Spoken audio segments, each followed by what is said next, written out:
बिस्मिल्लाहिर्रहमानिर्रहीम, अस्सलाम वालेकुम व्यूअर्स, कैसे हैं आप सब? होपफुली आप सब बिल्कुल ठीक होंगे। Welcome to new video. और आज के ब्लॉग का स्टार्ट कर लेते हैं आज की नमाज से। यहाँ पे मैं सहरी करने के बाद फजर की नमाज़ पढ़ रही थी और नमाज़ पढ़ने के बाद कुरान पाक पढ़ने लगी थी। बहुत ही रहमतों और बरकतों वाला महीना है और बस यही कोशिश होती है कि इस महीने में जितनी हो सकें इबादत कर ली जाएँ, कुरान में पाक पूरा मुकम्मल किया जाए। तो बस मैं भी कोशिश करती हूँ कि जितना हो सके मैं भी कर सकूँ। और सहरी का जो है सारा जो रूटीन थी वो आज मैं रिकॉर्ड नहीं कर पाई, बिकॉज़ ये फ़र्स्ट रोज़े की मैं आप लोगों के साथ अफ्तार की रूटीन भी शेयर कर रही हूँ, तो टाइम का इतना कोई आइडिया नहीं था। तो यहाँ पे मैं चाट बनाने लगी थी। ये इस तरह के जो कटर्स वगैरह होते हैं ना, ये किचन के गैजेट्स वगैरह, ये ज़रूर लेने चाहिए हमें। ये बहुत ईज़ी हो जाते हैं काम करने में ना। ये देखें, इस तरह से रख के आप जब इस पे एप्पल कट करेंगे इस एप्पल कटर से, तो कोई मैस नहीं होगा। जिस तरह से आप अलग से काटो तो बीज वगैरह हमें अलग से निकालने पड़ते हैं। ये सारा ये वाला पोर्शन जो है ना, इस तरह से आ जाता है और कोई बहुत ज़्यादा ज़ाया भी नहीं होता। अगर कुछ लोगों को लगे कि ये ज़ाया हो रहा है या बहुत ज़्यादा, ऐसा नहीं है। वैसे अगर हम इसे कट करते हैं, इसके सीड्स वगैरह निकालते हैं, तो मेरे ख्याल से वो ज़्यादा ज़ाया हो जाता है। तो सिंपली मैं यहाँ पे एप्पल को पील ऑफ कर रही थी। मुझे छिलके के साथ अच्छे नहीं लगते हैं। कुछ लोगों को छिलके के साथ पसंद होते हैं। आप लोगों को अगर छिलके समेत पसंद है तो आप इनकी कटिंग वैसे भी कर सकते हैं।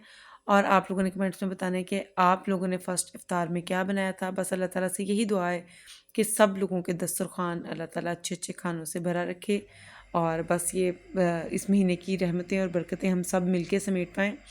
तो ये देखें जी, यहाँ पे मैंने इनको पील ऑफ कर लिया था और ये एक कटर और है मेरे पास। उससे इस तरह से इन्हें कट किए जाएँगे जिस तरह से सिंपली हम लोग फ्रूट चाट काटते हैं। इसी तरह के कट करने होते हैं। कोई बहुत ज़्यादा मतलब शेप का इश्यू नहीं होता है यहाँ पे। तो बड़े अच्छे ये कट जाते हैं। जिस कटर से मैंने पहले एप्पल को कट किया है, उससे उसके स्लाइसेस इस तरह के आ गए थे कि उनको काटने में आसानी होगी। इतने ज़्यादा बड़े नहीं थे वो कि उसके फिर पीसेस बहुत ज़्यादा बड़े हो जाएँ। तो बस यहाँ पे मैं चाट बना रही थी और साथ ही आज मैं अफ्तार में पकौड़े बनाऊँगी, क्योंकि पकौड़े हमारे मेन्यू में शामिल होते ही होते हैं। बिकॉज़ मेरे हस्बैंड को पकौड़े बहुत पसंद हैं और उन्होंने चावल पे पकौड़े डाल के खाने होते हैं। चावल सालन और उसके ऊपर वो पकौड़े डाल के खाते हैं। किसी दिन मैं आप लोगों के साथ उनकी प्लेट भी शेयर करूँगी। जब वो प्लेट बना लेते हैं तो मैं दिखाऊँगी कि कैसी लुक्स होती हैं उनकी प्लेट की। और फिर मैंने बनाना लेके उनको भी इस तरह से कट कर लिया था और सेम कटर से मैं उसको भी कट कर रही हूँ। बस इस तरह से एक कचूमर सा बना लेना हमने और हमारी चाट तैयार हो जाएगी। आप लोग चाहें तो आप इन कटर्स के साथ सैलड भी कट कर सकते हैं। मुझे तो ये बहुत पसंद है, इनसे काम बहुत ईज़ी हो जाता है। साथ ही मैं कुछ डेट्स ऐड कर रही हूँ चाट में। चाट का मतलब यही होता है कि आप सारे फ्रूट्स जो भी आपको पसंद है, मेलन आए हुए हैं मार्केट में, आप लोग इसमें मेलन भी ऐड कर सकते हो। स्ट्रॉबेरीज़ आई हैं, स्ट्रॉबेरी भी ऐड कर सकते हो। लेकिन मेरा आजकल अभी इतना ज़्यादा स्ट्रॉबेरी का मूड नहीं है और वैसे भी मुझे पता था कि चाट मैं बना तो नहीं, इसे खाऊँगी सिर्फ मैं ही। और ऐसा ही हुआ, मेरे बच्चों ने तो इस चाट की तरफ देखा भी नहीं और मेरे हस्बैंड ने मेरे बार-बार कहने पे थोड़ी-सी खाई। ख़ैर, पिछले दिनों एक्चुअली हमने शब बारात के रोज़े रखे थे, तो तब मैं अपनी मम्मा की तरफ थी और मेरी सिस्टर चाट बनाती थी, बहुत ही मज़ेदार। तो वो ये सारा कुछ डाल के बनाती थी, तो मैंने सोचा कि मैं भी वैसी चाट बनाऊँ। बहुत मज़ा आता रहा, लेकिन हाँ, उसके हाथ की बनी चाट का ज़्यादा मज़ा था। वैसे भी मैं ज़रा कामचोर हूँ, मुझे दूसरों के हाथ की बनी हुई चीज़ का ज़्यादा मज़ा आता है। साथ ही यहाँ पे इसमें जाएँगे कुछ किशमिश। और यहाँ पे सालन में क्या बना रही थी, सहरी के लिए मैंने बनाई थी मटन कढ़ाई।